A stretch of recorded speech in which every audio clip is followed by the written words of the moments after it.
Good afternoon. I'm Sharon Vollman, Editorial Director of OSP. I have the honor of talking to Gale Green, who is with Texas A&M University in the Information Technology Department. And we have some good things to talk about today. Gale's career has been over 30 years, and actually she just completed a project in December of 2013 that had to do with DAS and redesigning DAS, correct? That was the beginning of this year in January is when we started the DAS redesign. So it's not complete and it's on hold right now, but very exciting. Yeah, very exciting. What are some of the challenges related to that, and also evolving a network on a college campus that pure network providers like Verizon and AT&T don't have to overcome? primarily the issues are generally funding related, resource related, how to allocate resources against academic or administrative research. Universities are, their purpose is they're either research or their education, right? And where to spend the dollars. And in a campus environment like ours, we have almost 60,000 students. Wow. And you bring 60,000 students into a community, and you have to be able to support their personal devices all over the campus, in the classrooms, out of the classrooms, in the dorms. And it's challenging from the standpoint that as over the years, the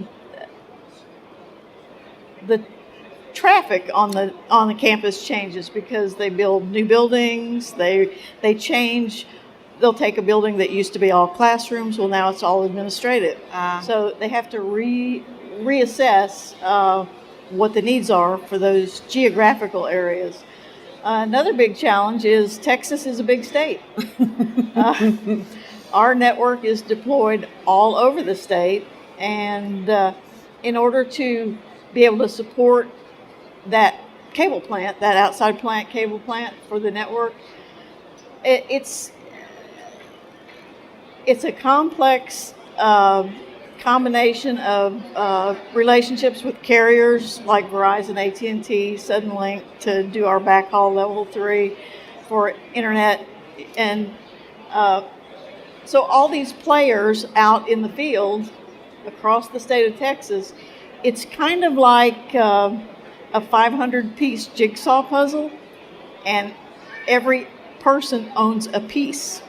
And when a piece gets dislodged, it affects the surrounding pieces. But for somebody to identify the problem and get out and fix it involves touching a lot of other pieces. That is a great analogy. So it's challenging to have the resources to be able to deploy, to do a fiber cut, fiber repair, that kind of thing. Very, very good explanation. Today, I'm sure you've had a chance to walk on the floor. Mm-hmm. What are some of the exciting technologies that you see here that can help you with your network evolution needs? Well, excuse me. Since A&M has a service level agreement with Verizon to place most of their fiber infrastructure. Excuse me. Sorry.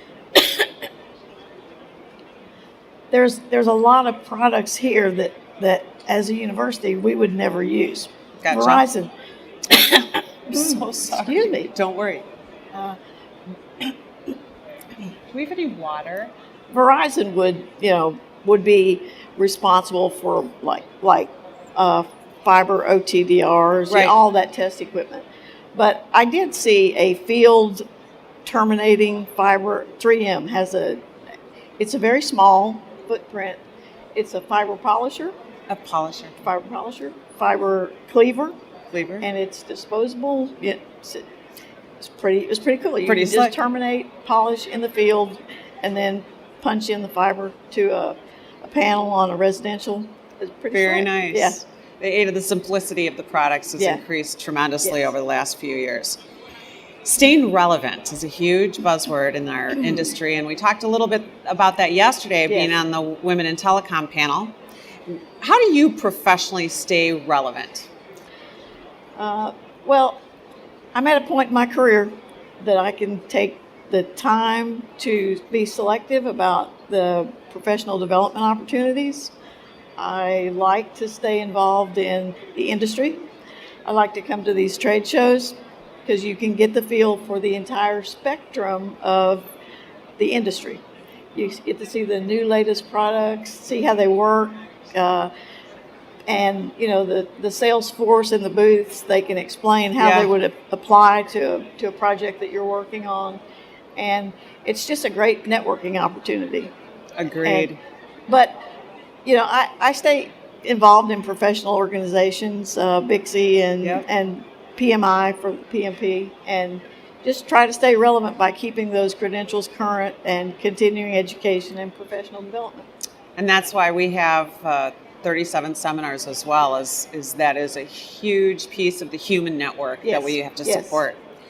So as you may have heard, we do a predictions issue every year, and believe it or not, we're starting to work on our January issue, which contains predictions for 2015. So may I ask you if you have a prediction for the industry or your area of the evolution of the network that you'd like to share with us today? I'll tell you what I would really like to see happen in the next year evolve.